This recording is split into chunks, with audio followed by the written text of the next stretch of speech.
morning, everyone. I am Maya Green here with Clark Atlanta News. In Stockbridge, Georgia, history has been made. A 22-year-old Clark Atlanta alum has been elected as the city's next mayor, making a new generation of leadership for the growing Henry County community. Jaden Williams, a 22-year-old political science graduate of Clark Atlanta University, has officially been elected mayor of Stockbridge, defeating incumbent Anthony Ford with nearly 54% of the votes. His victory makes Williams the youngest mayor in Stockbridge's history and one of the youngest mayors in the state of Georgia. Williams ran on a platform centered around transparency, community engagement, and addressing rising power bills, an issue that's been front and center for many Stockbridge residents. He says his campaign was never about politics, but about people, restoring trust and ensuring that citizens' voices are heard in every decision made at City Hall. A Stockbridge native, Williams says the decision to run for office was deeply personal. He grew up in the very neighborhood he'll now lead, and his local roots became a powerful part of his campaign story. As a Clark Atlanta University alum, Williams credits his time at the historic HBCU with preparing him for public service. He studied political science and was active in student leadership and community outreach. He says CAU taught him discipline, empathy, and the importance of leading with integrity, values he plans to bring to City Hall. Jaden was actually a very close friend of mine. We had the pleasure of working together with our collegiate chapter of the NAACP. He's very determined, very charismatic, and very straightforward and straight to the point, which is why I believe he will serve great as the next Stockbridge mayor. And how does it feel seeing him become mayor at just 22 years old? It's inspirational. Being the youngest mayor here in the state of Georgia, nothing like this has ever happened before, and for it to be someone that I work very closely with, someone that I went to school with, is truly inspirational, and actually has me thinking about some of my future goals. So, so happy to be his friend, happy to have witnessed this history, and I can't wait to see what he does as the next mayor. Jaden Williams will be sworn in early next year, officially beginning his first term as mayor. And at just 22 years old, he's doing exactly that, turning preparation, faith, and community service into a historic win. From Clark Atlanta University to City Hall, Mayor-elect Jaden Williams is proving that HBCU excellence doesn't stop at graduation. It leads the way forward. I'm Maya Green, and this is Clark Atlanta News.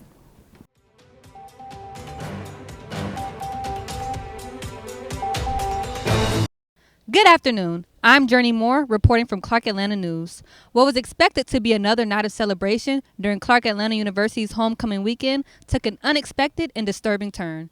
Students were wrapping up a full day of events when gunfire suddenly broke out just a short distance from campus, leaving 3 teenagers injured. Tonight, we're taking a closer look at what happened.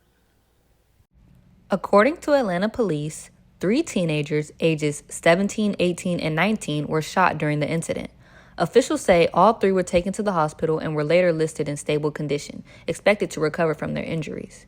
Investigators described the scene as hectic, with people running in several directions as officers arrived. Police spent hours securing the area, collecting evidence and reviewing nearby surveillance footage. University officials confirmed this gathering was not organized or approved by Clark Atlanta University, but its close proximity to campus meant many students were nearby when shots were fired. Right now, the investigation is still underway. Police have not released any information about a suspect or motive. Detectives are reviewing witness statements and encouraging anyone who was near Mitchell Street that night or who has a video from the area to come forward. Authorities say they will maintain a stronger presence in the surrounding neighborhoods as the investigation continues. As homecoming festivities come to an end, this incident has brought renewed attention to safety concerns in the areas surrounding the Atlanta University Center. University officials say they are committed to working with local law enforcement to keep students informed and protected. We'll continue to follow this developing story and bring you updates. Reporting from Clark Atlanta University, I'm Journey Moore for Clark Atlanta News.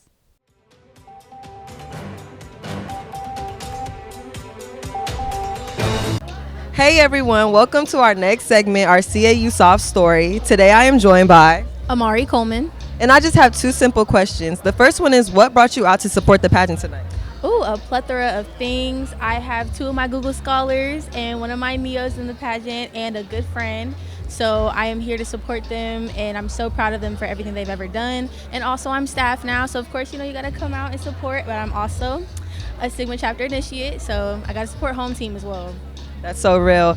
And are you excited for tonight's show? Like, are you expecting anything? It looks good in here. This is already exceeding my expectations. I didn't think it was gonna look like this. I'm not saying it was gonna look bad, but I didn't think it was gonna be this grand. So I'm actually very excited to see what happened. So Thank you. Thank you for talking with us. I appreciate you taking out the time. Building. Today I'm joined by. Caleb Motley. Okay, I'm just gonna ask you 4 questions. The first one is, what inspired Omega Sci-Fi to host tonight's event? It just all came from, a simple idea of just wanting to have some lovely ladies behind us to support us. Everything as a man we can't necessarily do, so we try to kind of incorporate what can't we do as men that women can do. And so that's how we came up with this idea. It's been a tradition of Beta Psi. We're just now bringing it back for about 8 years. It's been going now, so we're trying to do some things. So Fall 24, the Beta Psi line is coming back. Do you think there's a word to describe how you feel bringing it back after like the 8-year-long hiatus? No words, honestly. It's a surreal moment.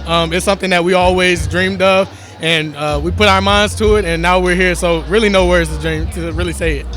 And my last question is, what do you hope the audience takes away from tonight?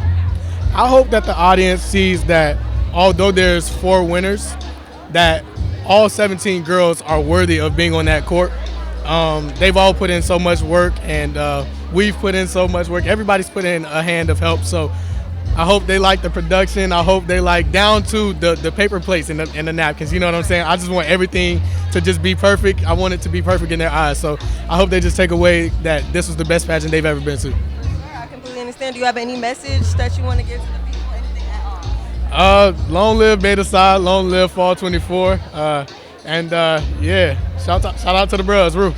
We love it. Thank you. I appreciate you for taking the time out. Thank you.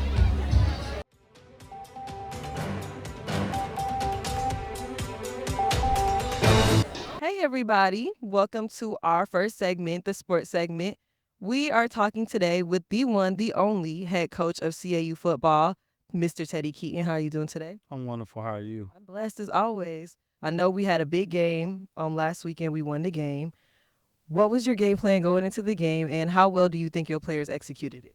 Obviously, it was to win. So what we do is we don't focus in on outcomes. We focus in on process. So everything that we do is about a process.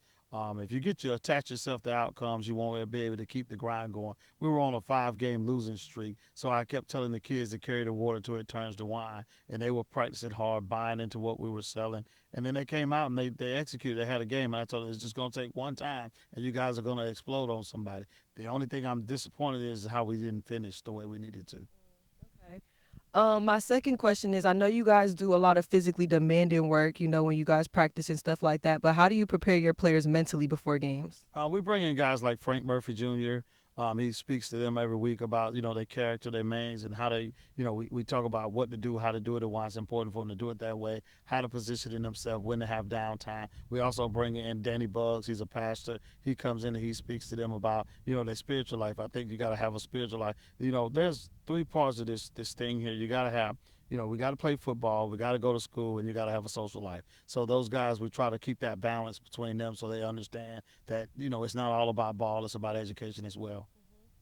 So during the game, it was real intense. I know everybody was on the edge of their seat.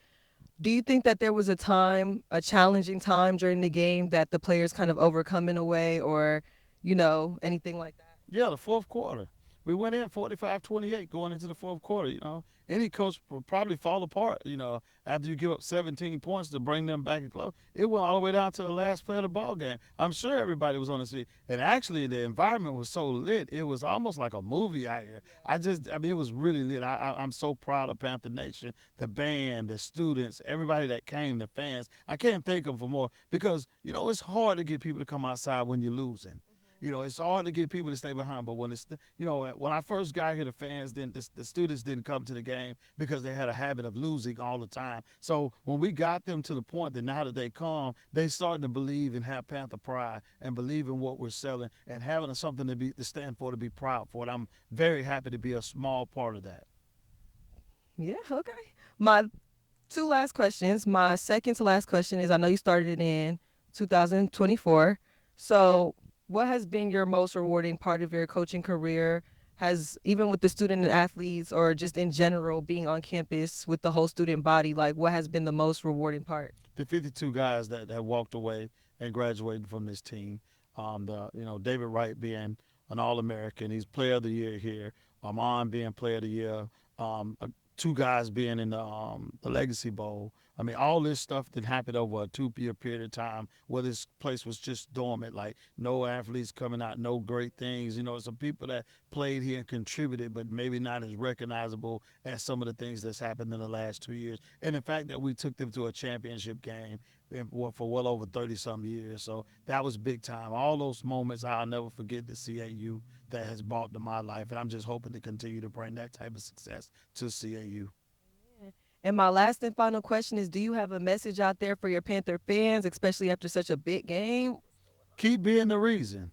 That's been the motto since we got here. Be the reason. You can be the reason why we succeed, or you can be the reason why we fail. But I think that most of all, they're the reason. We do this for y'all. We do this for the 4 years that you're in school, that you have spirit for bragging rights. So when you go back out in the city, you ain't gonna just talk about the B school. You can talk about your basketball team, your football team, what happened around that. So, sports is the front porch of your institution. So if your sports are good, usually everything else is good. It makes the experience all worthwhile. Thank you so much for talking with us. I appreciate your time. I appreciate you coming out. And yeah, thank you guys. That was the head coach of the CAU football team, Mr.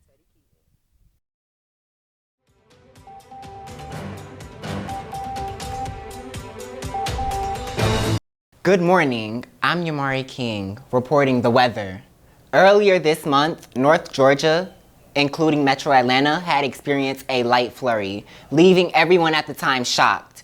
Could we possibly get another snowfall this winter? The National Ocean and Atmospheric Administration leans above normal temperatures in Georgia for this winter, meaning it's a less likely chance for a snowfall. It is projected to have more precipitation this winter, though. And with that being said, that was the morning weather with Yamari King reporting from Clark Atlanta News.